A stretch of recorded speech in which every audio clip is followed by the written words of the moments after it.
I'm Ernesto Garcia, and welcome to this week's Get Going with GEPAR. And we're getting a chance to speak with some of our city representatives and the city manager. We'll bring Tommy here in just a second, but first we wanted to speak with our city rep for District 3, Cassandra Hernandez. Congratulations, first of all, on the newborn. How's that coming?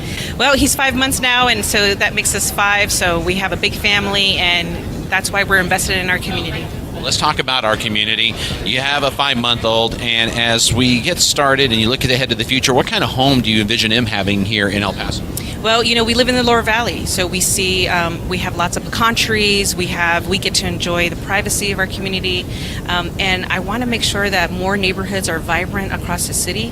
Not only making them affordable, but making them a neighborhood and a community that they can love and work and fight for. And so that's what I envision for my children, and that's what I hope will come with future growth in our community. Let's take a look at technology and how this plays a part. We're trying to look at carbon footprints. We're looking also at solars. We're looking at all these things. Can your district make that turn and become a whole new district 5-10 years from now when he's growing up? Well, as the climate is getting just crazy right now. We're seeing extreme weather events throughout the community. Now is the time that we need to make significant investments in how we're going to change the way we develop in our community. You know, the city's going to consider policies that will encourage and incentivize this type of incorporation of solar technology and looking at other renewable sources of energy throughout the city. It's going to take time. We're at that pivotal point where we're going to have to introduce those policies and make investments in that technology. The city's going to lead the way, and so we're hoping the community agrees with us and helps us invest into climate change action. I'll tell you what, climate change action, that's something that's very important, but that also means a lot of changes, a lot of things that people don't understand. How's the city going to educate home builders, homeowners, and realtors? Well, we can't just do it alone. Everybody has to come together and recognize that we have to do more in a concerted effort so we can make a greater impact in the community. So that's going to include policies that would encourage electrification, making sure new homes have outlets so that folks can, just charge their vehicles at night. It's going to require solar innovation. The city has dozens and dozens of facilities that don't have any renewable energy sources. So any new development that the city makes, like let's say, recreation centers, senior centers, police stations, we're going to be prepared for that transition when renewable energy sources, batteries, and technology reduces in pricing. So we want to encourage that, and we're hoping the rest of the community, home developers, realtors are encouraging that as well. So if people want to know more about your district, find out more, and get a hold of you, how can they do so? Well, you can look me up at the City of El Paso's website. It's elpasotexas.gov, or contact my office at 915-212-0003. We continue with this week's Get Going with GEPAR as we're speaking with El Paso City Manager Tommy Gonzalez, and you came to speak here to our Realtor Association. Amazed at the questions that they have for you? No, I mean, people have a lot of questions about what's going on, and we're happy to answer them. All right, well, I got a question for you. Show me what a house in El Paso is going to look like 10 years from now. What's it going to be like? Well, I think that the way that the builders have really come with quality and the way that the property's being sold here, I think you're just going to have a higher level of quality every single year. So I think 10 years from now, you're going to have the best of the best here in El Paso competing with any other city. How green will that new home be in 10 years? Well, I think that just depends on a lot of the state requirements that are coming down, and also what we adopt from the state that we have to adopt.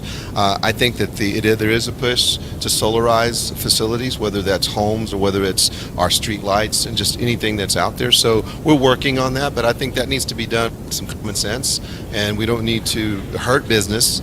We need to work with businesses. As you look at strategic plans and they look ahead to the future, what kind of plans are in place so we stay ahead in the solar part and we are one of the top cities that keeps growing in the state of Texas? So first of all, we have a city strategic plan. We also have a strategic plan with our REACT committee, which is our sustainability committee, and we worked with them from my office to help them finalize that strategic plan. So that's part and parcel why we have a climate action plan in the November bond election on November 8th. We have 272 million, of which 90% is for streets, and there's 20 million of that 272 is for parks, and then we have 5.2 million for climate action plan. So that would pay for maybe solarizing street lights, maybe solarizing facilities.